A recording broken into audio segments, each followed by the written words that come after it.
여러분 안녕하십니까? 3월 첫째 주 복지TV 전남방송 뉴스입니다. 목포 지역에서는 만호동 옛 거리에 예술로 새롭게 단장된 골목 갤러리가 조성돼 쉼터와 다양한 건 해산물들을 접할 수 있어 활력을 불어넣고 있습니다. 이영춘 기자의 보도입니다. 목포시 만호동 옛 거리에는 지역 작가들이 건 해산물을 판매하는 거리의 상인들과 마음을 합해 예술로 교감하는 갤러리 골목이 있습니다. 낡고 작은 골목길에는 신비롭고 다채로운 예술 작품을 전시해 상인들은 쉼터 공간으로, 여행객들은 볼거리와 함께 다양한 건 해산물을 접하고 구매할 수 있습니다. 여러 가지 이미지들이 어우러져 만들어진 해피하트는 무한한 사랑으로 낭만 항구 목포를 표현해 시선을 사로잡고 있습니다. 이곳은 옛날부터 수군 만호가 진이 형성되어 있었던 곳입니다. 그래서 이 거리가 어떤 목포로 보면은 모태라고도 할 수 있고 마음의 고향이라고도 할 수 있는데, 이 정겨운 거리가 자꾸 이렇게 많은 사람들이 원도심으로 떠나다 보니까 사람들이 잊혀져 가고 있어요. 그래서 우리 프로젝트에서는 이 만호동에다가 그 많은 유입 인구를 조금 불러오고자 그 셔터 220여 개의 셔터에 엄청난 양의 그 페인팅을 하게 됐습니다. 낮에 볼 수 있는 페인팅은 이 벽화입니다. 벽에 건물에 걸려있는 벽화고, 그 다음에 밤에 볼 수 있는 벽화는 셔터에 그려진 페인팅이거든요. 그래서 우리가 낮이고 밤이고 좀 많은 관광객들이나 젊은이들이 이 도시로, 이 거리로 유입시키고자 하는 그런 데 목적을 두고 이 벽화의 거리를 조성하게 됐습니다. 먹갈치를 통해 맛의 명가의 정체성과 관광 해양도시 목포를 역동적으로 표현한 바다를 품은 먹갈치. 특히 목포 풍경은 한국 화가 조용백 작가가 목포의 상징인 사막도에서 바라본 유달산과 목포항을 화폭에 담아내 이를 배경으로 인증샷을 찍을 수 있는 포토존이 있습니다. 예술작품으로 새롭게 단장한 웰컴 투 건 해산물 골목 갤러리는 시민과 관광객들에게 문화를 통한 지역 공간의 높은 품격을 선물해 특별한 힐링의 시각적 공간이 되고 있습니다. 복지TV 뉴스 이영춘입니다. 김영록 전라남도지사는 지난달 26일 코로나19 백신 예방접종 첫날 여수 흥국체육관에 마련된 지역 예방접종센터를 찾아 예방접종 상황을 둘러봤습니다. 김 지사는 이 자리에서 요양병원 시설 입소자와 종사자분들 모두가 첫 번째 접종자로 동참해줘 감사하다며 첫 실시한 코로나19 백신 예방접종인 만큼 의료진과 공무원은 안전한 예방접종이 이루어지도록 최선을 다해달라고 당부했습니다. 이번 접종에 들어간 전남도 내 대상자는 만 65세 미만 요양병원과 시설 입소자 그리고 종사자 등 16,797명이며 이달 초까지 1차 접종을 완료할 예정입니다. 광양시는 신축한 육아종합지원센터로 중마 장난감 도서관을 이전해 오는 19일부터 서비스를 제공합니다. 육아종합지원센터 내 중마 장난감 도서관은 총 면적 188.46제곱미터 규모로 보관실, 세척실, 장난감 도서관으로 구성되며 육아종합지원센터에서 지원하는 시간제 보육제와 놀이체험 프로그램 등 통합적인 서비스를 제공받을 수 있습니다. 광양시는 7세 이하 아동들에게 다양한 장난감을 접할 기회를 제공해주기 위해 관내 3개소의 장난감 도서관을 운영 중입니다. 전남 동부 지역에 소나무 재선충병 감염이 잇따르면서 관계기관이 긴급 방제와 예방 활동을 폈습니다. 산림청은 지난달 23일 소나무 재선 충병이 확산되고 있는 여수시 주삼동과 묘도동 일원의 방제 현장을 점검하고 도내 감염목 발생 원인 파악과 감염 경로 확인을 위한 역학조사 방안 등을 협의했습니다. 현재 여수, 순천, 광양, 고흥 등 전남도 내 11개 시군 지역에는 17,000여 그루의 소나무에서 재선 충병이 발생한 것으로 조사돼 3월 안에 피해목 제거 작업에 나설 계획입니다. 순천시는 지난달 23일 2020 공공미술 프로젝트 사업을 완료하고 도사동 오림마을 인근 동천변에서 열림식을 가졌습니다. 이 사업은 코로나19 극복과 지역 예술인들에게 일자리를 제공하고 주민들에게는 문화 향유의 기회를 제공하기 위해 시행한 국책사업으로 순천문화재단이 지난해 하반기 순천시로부터 사업을 위탁받아 이루어졌습니다. 순천문화재단에서는 사업에 참여할 미술인 단체 2팀을 공모를 통해 선정했으며 총 43명의 지역 미술작가와 400여 명의 시민들이 참여해 조성했습니다.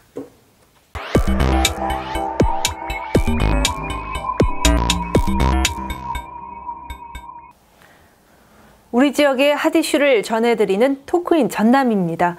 복지TV 전남방송 이영춘 본부장과 함께합니다. 안녕하십니까? 안녕하십니까? 경전선 광주 순천 구간 전철화 사업이 본격화되면서 순천 도심 관통이 불가피해 문제가 되고 있죠. 네, 그렇습니다. 경전선은 광주역에서 부산을 연결하는 구간입니다. 지난 1930년 건설 이후에 한 번도 선로가 개량되지 않았던 광주 순천 구간도 올해부터 전철화 사업이 본격화될 전망입니다. 정부 계획대로 경전선 전철화 사업이 이루어지면 순천 시내 평면 교차로 10곳에서 하루에 열차가 46차례가 다니게 돼 30분에 한 대 이상의 고속 열차가 도심을 관통하게 될 것으로 내다보고 있습니다. 고속 열차 도심 관통은 철도 인접 지역 주민들의 소음과 분진 피해가 발생되고 교통 정체와 교통사고 등의 위험성도 높아져 이에 대한 대책이 절실한 실정입니다. 이 같은 문제로 허석 순천시장이 지난달 24일 오전 영상 브리핑을 통해서 경전선 전철화 사업에 대한 입장을 발표한 상황이죠. 네, 그렇습니다. 허석 순천시장은 경전선 고속 전철화 사업과 순천 목포 간 남해안 철도가 개통되면 부산, 광주 등 새로운 관광 수요가 창출돼 순천은 명실상부 남해안권의 중심 도시로 거듭나지만 현재 정부에서 계획한 대로 사업이 추진된다면 철도망 영향권에 있는 시민 생활이 적지 않은 피해가 예상된다고 우려를 나타냈습니다. 특히 열차가 도심을 관통한 데다 7m 높이의 고압 구조물이 설치되면 도심 경관이 훼손돼 생태 도시를 표방하는 순천시의 브랜드 이미지에도 심각한 타격을 받게 된다는 것은 자명한 사실이라고 밝혔습니다. 네, 이를 위한 대책으로 2가지 대안을 제시했다는데요. 네, 그렇습니다. 허 시장은 철도 노선을 도심 외곽으로 변경하는 것과 도심 통과 구간을 지중화로 해야 한다는 대안을 정부에 제시했습니다. 이 대안은 벌교역에서 순천시 외곽으로 노선을 우회해 서면 전라선에 연결하고 도심구간 노선을 지중화하려면 여러 불편 해소는 물론 기존 철도 노선은 정원과 도로, 주차장 등 도시 기반 시설로 활용할 수 있다며 순천 시민의 중지를 모아 정부에 건의해 나가겠다고 밝혔습니다. 정부는 2019년 경전선 전철화 사업 예비 타당성 재조사에서 순천시의 의견을 들어보지 않고 경제성을 이유로 순천시 구간은 기존 노선을 활용하는 것으로 통과시켜 결국에는 이 같은 문제를 일으키는 단초가 됐습니다. 오는 2027년 완공 목표로 1조 7,700억 원이 투입되는 이 사업이 이루어지면 광주 부산 구간은 5시간에서 2시간대로 단축돼 경전선 고속 전철화 시대가 열리게 돼 사실상 동서 교류가 더욱 활발하게 발전되길 기대해 봅니다. 네, 계속해서 두 번째 이슈입니다. 해상 경계를 둘러싼 전남과 경남의 분쟁에 대해 헌법재판소가 전남의 손을 들어줬죠. 네, 그렇습니다.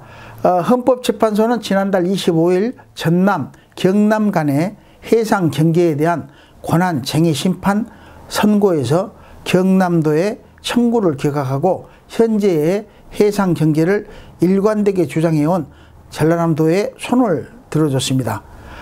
헌법재판소는 분쟁이 된 해역에 대해 반복적, 지속적으로 전라남도의 행정행위가 이루어졌고 지자체와 주민들의 법적 확신도 존재한다고 판시했습니다.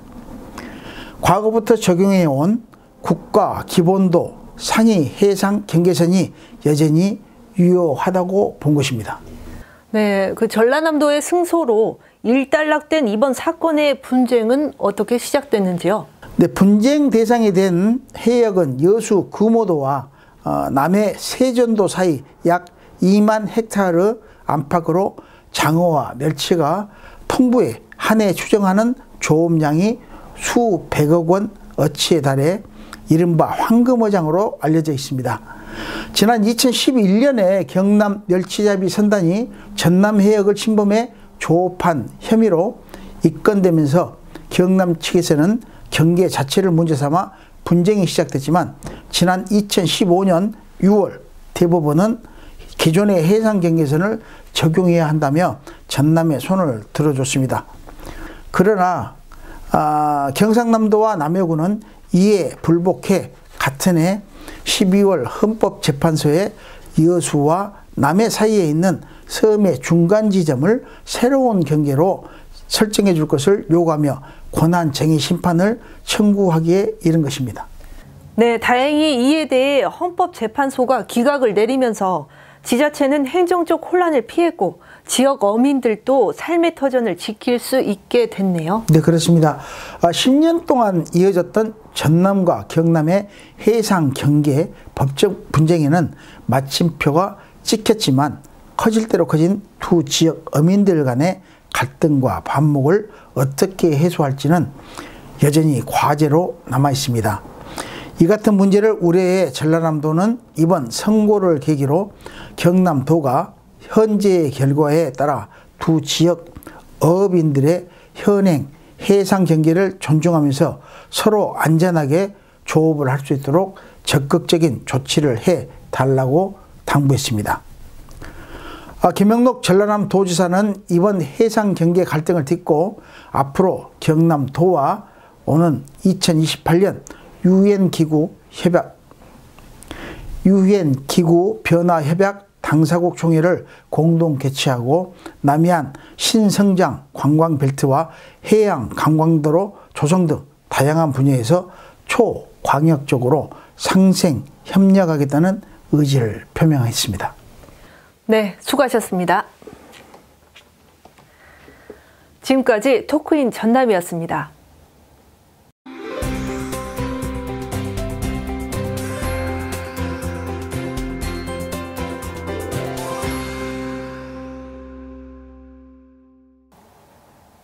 전라남도와 전라남도 교육청이 지난달 23일 코로나19 총력 대응과 미래인재 육성을 위한 협력 비전을 공동 발표하고 적극적인 협력을 약속했습니다. 이날 전남도청 브리핑룸에서 가진 공동 발표에서 김영록 전라남도지사와 장서궁 전라남도 교육감은 코로나19 위기로부터 도민과 학생이 안심할 수 있는 교육 환경이 조성될 수 있도록 가용 자원을 총동원하기로 했습니다. 광양시 백운장학회는 지난달 23일 광양시청 회의실에서 2021년 제1차 이사회를 개최하고 백운장학회 이사 선임안 등 4건의 안건을 처리했습니다. 이날 이사회 의결로 백운장학회는 김지용 광양제철소장을 상임이사로 선임하고 광양시에서 기탁한 2억 원을 지역 고등학생 장학금으로 지급하기로 했습니다. 순천상공회의소는 지난달 23일 상이회관 5층 컨퍼런스홀에서 임시의원 총회를 개최하고 이흥우 성우 종합건설 대표이사를 24대 회장에 추대 선임했습니다.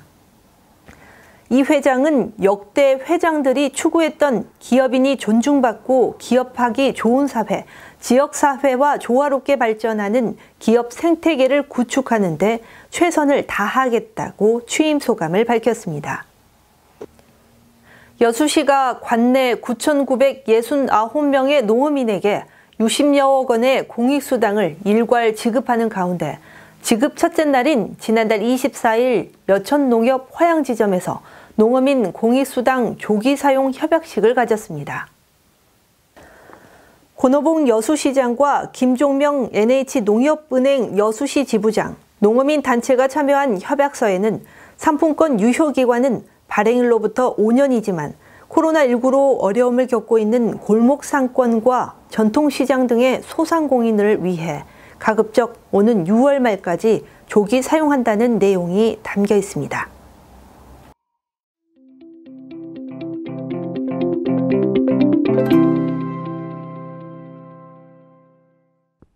전남 곡성에 있는 강빛 H 갤러리에서는 지난 20일부터 이명기 작가의 아날로그와 디지털은 빅데이터라는 기획 초대전이 열리고 있습니다.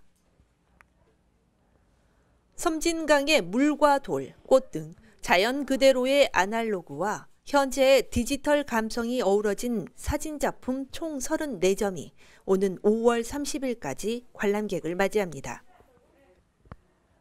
임 작가는 유년 시절 섬진강에서의 아름다웠던 추억의 어린 과거의 시간과 현재를 돌이켜보고 작가의 느낌과 상상을 새로운 모습으로 카메라에 담아내 시선을 끌고 있습니다.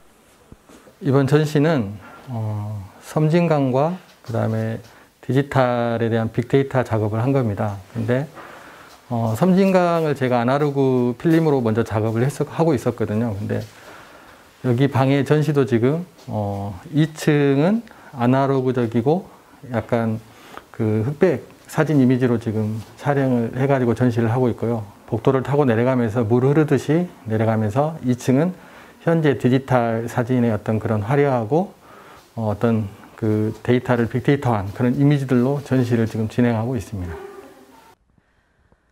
곡성 강빛마을은 한국을 대표하는 국내 유명 미술가들의 회화와 조각, 사진과 설치 미술작품 등이 전시돼 있으며 28동의 숙박시설인 펜션을 갤러리 공간으로 활용해 관람객들에게 더 없는 힐링을 선물하는 예술마을로 재충전의 쉼터가 되고 있습니다.